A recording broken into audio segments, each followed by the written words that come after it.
Oo, di ba? Aga natin mo.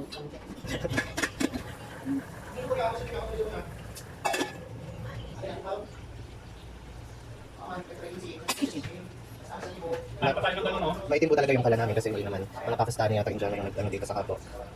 Kaya po maitim yung aming kala. Ay, sure. Ay, yung sibuyas. Hindi ko na nakaroon. Makakako, akala ko ano. Una siya. Konti pa. Ba't to?